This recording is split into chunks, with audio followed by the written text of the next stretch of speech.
Hello दोस्तों, कैसे हैं आप सब। उम्मीद करती हूँ आप सब अच्छे होंगे। दोस्तों, सीरियल तुमसे तुम तक के आगे आने वाली कहानी में अब आपको देखने को मिलने वाला है कि गोपाल और पुष्पा आर्यवर्धन के घर पहुंच चुके हैं आर्य का नाप लेने के लिए, आर्य की शेरवानी अपने हाथों से बनाने के लिए। तो वहीं मानसी चलने वाली है उनके खिलाफ घटिया चाल, और यहीं पर उसने बना लिया है एक घटिया प्लान भी। जी हाँ दोस्तों, आने वाले एपिसोड में आपको देखने को मिलेगा कि यहाँ पे मानसी को भी हो रही है प्रॉब्लम अनु और आर्य की शादी से।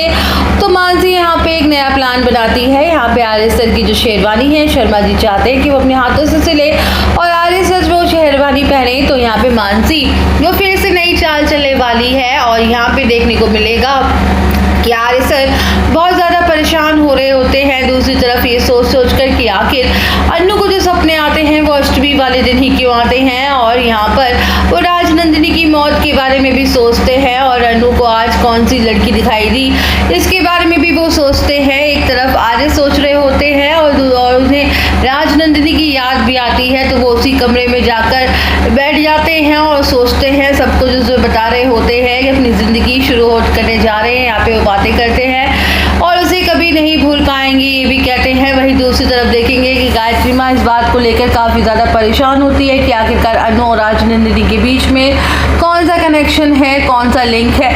अन्नू को ये सपने अष्टमी वाले दिन ही क्यों आते हैं। राजनंदिनी जो हमें छोड़कर अष्टमी वाले दिन ही गई थी, और कुछ अन्नू यहाँ पे बात सोच रही होती है और यहाँ पे बहुत सारी परेशानियाँ दिखाई देती है। दूसरी तरफ यहाँ पे देखते हैं कि शर्मा जी सोचते हैं कि आर्य सर की जो शादी की शेरवानी है वो खुद अपने हाथों से बनाएंगे, इसलिए वो पहुँच जाते हैं वर्धन हाउस में। यहाँ पहुँचकर कहते हैं कि आर्य सर से कि मैं चाहता हूँ कि आपकी शेरवानी मैं अपने हाथों से सिलूँ, ये एक पिता का आशीर्वाद होगा। जिसको मानसी छुप के सुन रही होती है। यहाँ पे वो एक अपनी घटिया चाल बना सोचती है, फिर वो सोचती है कि मैं कुछ ऐसा करूँगी जिससे यहाँ पे आर्य सर का नाप लेने के लिए शर्मा जी पहुँचते हैं उनके कमरे में। आर्य सर की हाइट बहुत ज़्यादा होती है, शर्मा जी बहुत कम होते हैं, छोटे हाइट के होते हैं। यहाँ पे शर्मा जी ठीक मैं आपका नाप लेता हूँ, और वहीं पे वो पहुँच नहीं पाते हैं। तभी एक स्टूल पे चढ़कर उनका नाप लेते हैं और उनके नाप ले रहे होते हैं। पुष्पा को बताते हैं, पुष्पा एक पेपर पे लिख रही होती है, उनका नाप लिखती ही जाती है। तभी मानसी सोचती है कि मुझे कुछ करना पड़ेगा, मैं नहीं चाहती हूँ कि ये शेरवानी जो ब्लाउज पहने।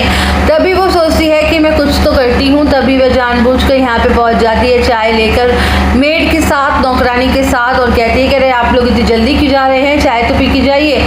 तो वहीं पे वो मेड जब चाय दे रही होती है तो जानबूझ के मानसी उसके आगे अपना पैर अड़ा देती है, और जिसके कारण वो मेड चाय गिरा देती है पुष्पा के हाथों पे। और जैसे ही उसके हाथों पे गरम गरम चाय गिरती है, सब लोग परेशान हो जाते हैं और सब लोग उसका हाथ ठीक करने लगते हैं। तभी मानसी मौके का फ़ायदा उठाती है, पुष्पा के हाथों में जो पेपर होता है वो जल्दी से नीचे गिर जाता है, उसे छुपा लेती है और अपने हाथ में जो पेपर होता है वो उसके हाथ में थमा देती है। वो लोग चले जाते हैं, बहुत जल्द हम लोग ये शेरवानी सिल कर लाएंगे, ये क्या क्या।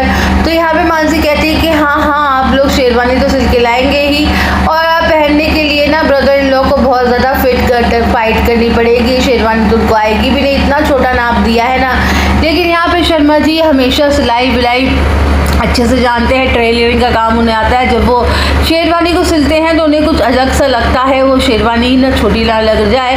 हमें जो नाप लिया था वो तो कुछ और था, ऐसा वो कुछ सोच रहे होते हैं। वो अपने अंदाज़ा लगाते हैं कि आर्य सर इतनी छोटी शेरवानी तो नहीं पहन पाएंगे, और अपने हिसाब से वो आर्य सर के लिए शेरवानी सिलते हैं। अब यहाँ पे मानसी जो प्लान किया था वो एक बार फिर से फेल होता हुआ नजर आएगा, क्योंकि यहाँ पे शर्मा जी जो सिलाई करेंगे वो बहुत ही ज़बरदस्त होगी। वो आराम से आर्य सर को फिट हो जाएगी, जहाँ पर मानसी वो कुछ नहीं कर पाएगी, और शादी को रोकने के लिए इसकी सारी जो प्रॉब्लम होती है वो सब धरी की धरी रह जाएंगी और सारे प्लान फेल हो जाएंगे। वहीं मीरा की सारी कोशिशें, जालंधर की सारी कोशिशें सब धरी की धरी रह जाएंगी और शादी को कोई नहीं रोक पाएगा।